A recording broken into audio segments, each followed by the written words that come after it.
ನಮ್ಮ ಬಸವಪ್ಪನವರ ಒಂದು ಮೂಲ ಗದ್ದಿಗೆಯಲ್ಲಿ ಸುತ್ತ ನೋಡ್ತಾ ಇರ್ಬೋದು ಸಾವಿರಾರು ಕಾಯಿ ಕಟ್ಟವ್ರೆ. ಅದು ಸಣ್ಣ ಪ್ರಮಾಣದಲ್ಲಿ ಇದ್ದದ್ದು. ಇವಾಗ ಏನಾಗ್ತದೆ ಅಂದ್ರೆ ದೊಡ್ಡ ಪ್ರಮಾಣ. ಯಾಕೆ ಅಂದ್ರೆ ಸುಮ್ಮನೆ ಯಾರು ಕಟ್ಟಲ್ಲ, ಅವ್ರಿಗೆ ಒಳ್ಳೇದಾಗಿದ್ರೆ ಮತ್ತೆ ಬಂದು ಕಟ್ಟಕ್ಕೆ ಸಾಧ್ಯ. ಅಲ್ಲಿ ಹೋದ್ರೆ ಕಾಯಿ ಕಟ್ಟೋದನ್ನ ಒಳ್ಳೇದಾಗ್ತದಂತೆ ಪ್ರತಿ ಭಾನುವಾರ ಬರ್ತಾರೆ, ಕಾಯಿ ಕಟ್ತಾರೆ, 7 ಸುತ್ತ ಪ್ರದಕ್ಷಿಣೆ ಆಗ್ತಾರೆ, ಮತ್ತೆ ನೀರು ಹಾಕಿಸ್ಕೊತಾರೆ. ಅವ್ರು ಹೇಳ್ಬೋದು ಅದು ಬಸವಣ್ಣ ಯಾವುದೋ ಒಂದು ಮೂರ್ತಿ ಕಣಪ್ಪ, ಮೂರ್ತಿಗೇನಪ್ಪ ಬಂದ್ಬಿಟ್ಟಿರೋದು ಅಂತ ಹೇಳ್ಬೋದು. ಗೋವಿನಲ್ಲಿ ನಮ್ಮ ಹಿಂದೂ ಸನಾತನ ಧರ್ಮದ ಪ್ರಕಾರ ಮುಕ್ಕೋಟಿ ದೇವತೆಗಳವರೇ ಅಂತ ಹೇಳೋದು ಸಂದರ್ಭ. ನಮ್ಮ ಹಳೆಯ ಮೂಲತಃ ಬಸವಣ್ಣವ್ರದ್ದು ಹೆಂಗೆಪ್ಪ ಇತ್ತು ಅಂದ್ರೆ ತುಂಬಾ ಸಾವಿರಾರು ಮನೆಯ ಆರಾಧ್ಯ ದೈವವಾಗಿದ್ದ, ಎಷ್ಟೋ ಮನೆ ಕುಡಿತ ಬಿಡಿಸಿದಂಥ ಒಬ್ಬ ದೈವ ಆಗಿದೆ. ಯಾಕಂದ್ರೆ ಅವ್ನು ಕಸಾಯಿ ಕಾರ್ಖಾನೆಗೆ ಹೋಗ್ತಾ ಇದ್ದಂಥ ವ್ಯಕ್ತಿ. ಕಸಾಯಿ ಖಾನೆಗೆ ಹೋಗ್ತಾ ಇದ್ದಂಥ ಒಂದು ಗೋವು ಅಷ್ಟು ಮಟ್ಟದಲ್ಲಿ ಇಷ್ಟು ದೊಡ್ಡ ಮಟ್ಟದ ಕ್ಷೇತ್ರವ ಕಟ್ಟವ್ರೆ ಅಂತಂದ್ರೆ ಅಷ್ಟು ಶಕ್ತಿ ಇತ್ತು ಅನ್ನೋದು ಸಂದರ್ಭ ಹೇಳೋದಕ್ಕೆ ಸಾಧ್ಯ. ಇವತ್ತು ಆ್ಯಕ್ಚುಲಿ ನಮಗೆ ಟೆಂಪಲ್ಲಿಗೆ ಹೋಗೋ ಉದ್ದೇಶ ಇತ್ತು. ಸೊ ಹೆಂಗೂ ಹೊಸದು ನೋಡಿದ್ವಲ್ಲ, ಹೇಗಿರುತ್ತೆ ನೋಡ್ಕೊಂಡು ಹೋಗೋಣ ಅಂತ ಬಂದ್ವಿ. ಇನ್ಸ್ಟಾಗ್ರಾಮಲ್ಲಿ ನೋಡಿ ಸಜೆಸ್ಟ್ ಮಾಡಿದ್ರು ಅಂತಲೇ ಬಂದ್ವಿ. ಆ್ಯಕ್ಚುಲಿ 2-3 ಟೈಮ್ಸ್ ಬಂದಿದ್ವಿ, ಬಟ್ ಇದು ಆಲ್ಟ್ರೇಷನ್ ಆದಮೇಲೆ ಇವತ್ತೇ ಫಸ್ಟ್ ಟೈಮ್ ಬರ್ತಾರೆ. ಬಟ್ ಚೆನ್ನಾಗಿ ಮಾಡಿದೆ, ಲಾಸ್ಟ್ ಟೈಮ್ಗೂ ಇವಾಗೂ ನೀಟಾಗಿದೆ, ಚೆನ್ನಾಗಿ ಕಾಣ್ತಿದೆ ದೇವರು.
ನಾವು ಇನ್ನೊಂದು ಹೇಳ್ಬೋದು, ಕ್ಷೇತ್ರದಲ್ಲಿ ಸಣ್ಣ ಮಟ್ಟದಲ್ಲಿ ಪ್ರಾರಂಭ ಆದದ್ದು ಇವತ್ತು ದೊಡ್ಡ ಮಟ್ಟಕ್ಕೆ ಹೋಗೈತೆ.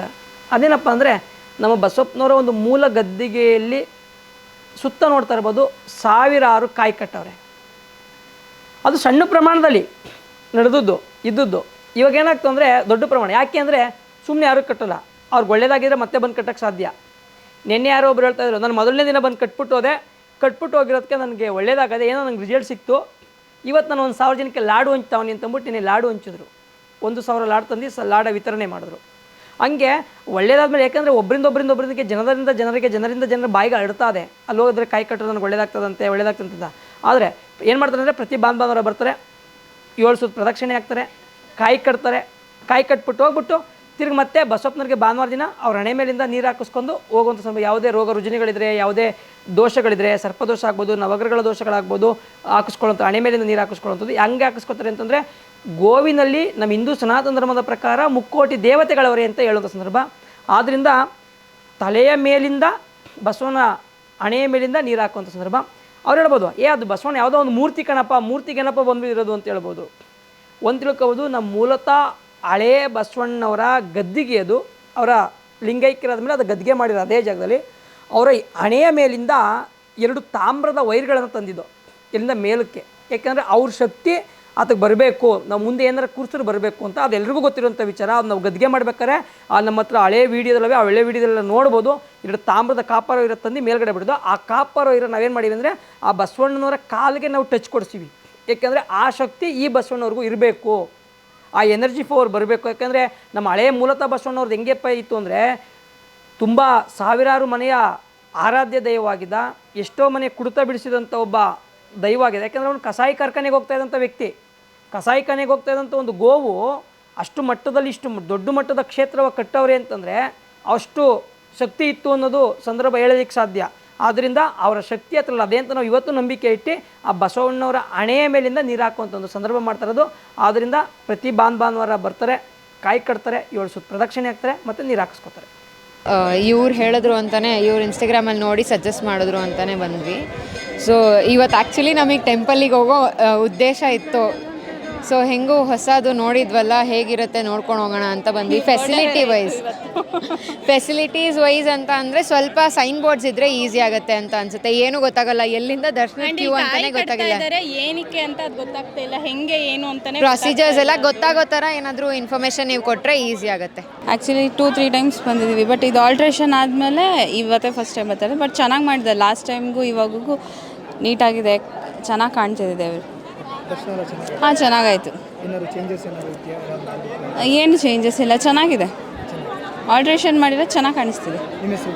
ಭಾವನಾ ರಾಜಲಕ್ಷ್ಮಿ ಅಂತ.